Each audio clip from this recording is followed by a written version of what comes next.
Filipi 1 ayat 21. Karena bagiku hidup adalah Kristus dan mati adalah keuntungan.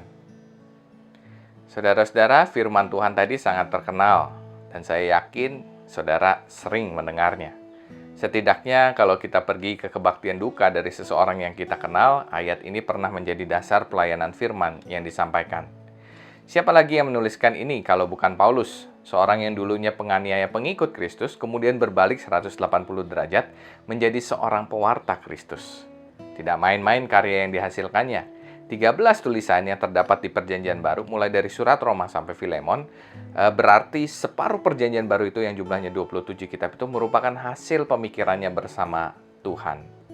Nah, kalau kita lihat peta perjalanan Paulus di bagian belakang Alkitab, Paulus melakukan 3 kali putaran mengelilingi Asia Kecil dan juga sampai Eropa. Sungguh bukan pekerjaan yang main-main.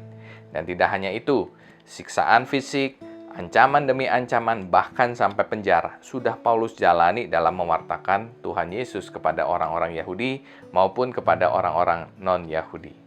Dari sekilas biografi kehidupan Paulus, maka ada satu pertanyaan yang menarik untuk kita renungkan dalam kehidupan Paulus ini, yaitu apa sih yang membuat Paulus menjadi begitu gigih di dalam mewartakan Tuhan Yesus di dalam hidupnya, walau banyak sekali mendapat rintangan dan tantangan.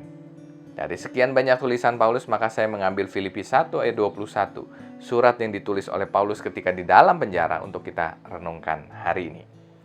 Yang pertama, bagi Paulus, kebenaran sudah ditemukan. Sebelum berjumpa dengan Tuhan Yesus, Paulus adalah seorang pencari kebenaran di dalam agama yang sebelumnya. Ia begitu giat untuk mempertahankan apa yang diyakininya sampai akhirnya dia sadar betul apa yang sedang ia cari sesungguhnya adalah yang sedang ia buru untuk dimusnahkan. Oleh sebab itu, baginya tidak ada lagi yang penting selain menjadikan Kristus sebagai fokus kehidupannya. Karakternya yang rajin dan pekerja keras, ia dedikasikan hanya untuk Tuhan. Nah, saudara-saudara, kita bisa belajar dari kehidupan Paulus mengenai perubahan hidup. Apakah sesungguhnya setelah kita berjumpa dengan Tuhan, kita pun telah mengabdikan diri untuk pekerjaan Tuhan dimanapun kita ditempatkan?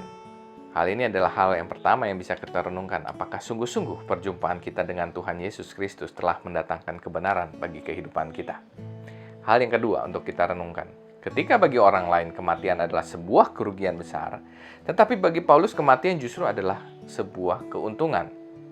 Paulus berkata demikian karena kematian dipandang bukan sebagai akhir, tetapi jalan menuju kepada sesuatu yang lebih baik. Prinsip hidup ini yang membuat Paulus tidak takut mengalami rintangan dan terpaan sedahsyat apapun. Paulus bukan tidak peduli hidup, ia bekerja untuk hidup. Ia menasihati orang lain untuk tidak lalai dalam tanggung jawabnya. Tetapi Paulus tidak pernah takut kalau hidupnya terancam karena ia mewartakan Kristus. Ia tahu bahwa di dalam kematian nantinya sudah ada kemuliaan yang Tuhan sediakan baginya. Tetapi selama ia hidup, Paulus harus hidup memberi buah. Nah, bagaimana dengan kita, saudara-saudara? Bagaimana kita hidup? Apakah fokus kita sudah tertuju kepada Tuhan Yesus atau masih kepada diri kita sendiri? Bagaimana ketika kita menghadapi tantangan dan rintangan ketika kita mewartakan Kristus di dalam kehidupan kita? Apakah ketakutan akan kematian masih menyelimuti dan membayangi?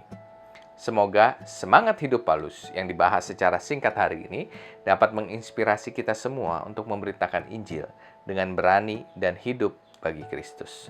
Tuhan memberkati kita semua.